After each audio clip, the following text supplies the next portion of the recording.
सल्लल्लाहु अलैहि वसल्लम ने मक्के में 19 रोज क़याम फरमाया और इस दौरान आसार इस्लाम की तजदीद की। मक्के को आसार जाहिलियत से पाक किया, नए सिरे से हरम के सुतून नस्ब किए और आपके मुनादी ने ऐलान किया, जो शख्स अल्लाह और आखिरत के दिन पर ईमान रखता है वो अपने घर में कोई बुत न छोड़े बल्कि उसे तोड़ दे।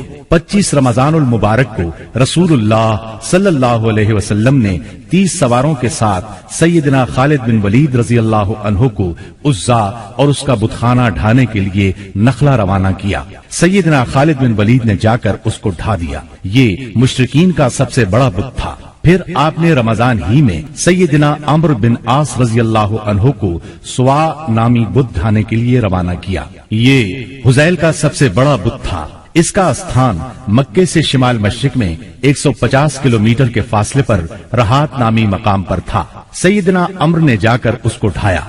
उसका मुजाविर बुत की बेबसी देखकर मुसलमान हो गया। फिर आप सल्लल्लाहु अलैहि वसल्लम ने साद बिन जैद अशहली को इसी माह रमजान में 20 सवार देकर मनात की तरफ रवाना फरमाया। ये कुदैत के पास मुशल्लल में था। ये कल्ब, खुजा, गस्सान और औस व खजरज का बुत था। सैयदना साद ने जाकर उसे तोड़ दिया और बुतखाना ढा दिया। फतह मक्का के बाद बहुत से कबाइल ने इस्लाम कबूल कर लिया, लेकिन हवाजिन और बनु सकीफ के कबीलों ने चंद और कबाइल को अपने साथ मिलाकर 4000 का लश्कर तैयार किया और मुसलमानों से जोर आजमाई का फैसला किया। नबी करीम सल्लल्लाहु अलैहि वसल्लम को उनके इरादों की इत्तला हुई तो आपने अपने एक सहाबी को तहकीक के लिए भेजा। उन्होंने तस्दीक की। तब आपने मुसलमानों को तैयारी का हुक्म फरमाया। चुनांचे 10,000 मदनी और 2000 मक्की फौज का लश्कर तैयार हो गया।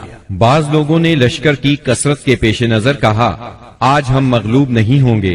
ये बात रसूलुल्लाह सल्लल्लाहु अलैहि वसल्लम पर गिरा गुजरी। शाम हुई तो एक सवार ने आकर इत्तला दी कि बनु हवाजिन औरतों, बच्चों और ऊंट बकरियों समेत निकले हैं। आप ये सुनकर मुस्कुराए और फरमाया, ये कल इंशाअल्लाह मुसलमानों का माल गनीमत होगा। 10 शव्वाल 8 हिजरी की रात रसूलुल्लाह सल्लल्लाहु अलैहि वसल्लम हुनैन पहुंचे। वादी हुनैन मक्का मुअज्जमा से 30 मील दूर वाक़ है। आपने वादी में दाखिल होने से पहले सहर के वक्त लश्कर को तरतीब दिया। मुहाजिरीन का परचम अली बिन अबी तालिब को दिया, औस का परचम उसैद बिन हुज़ैर रजी अल्लाह अन्हु को और खजरज का परचम हुबाब बिन मुंजिर को और कुछ दूसरे परचम दूसरे कबाइल को दिए।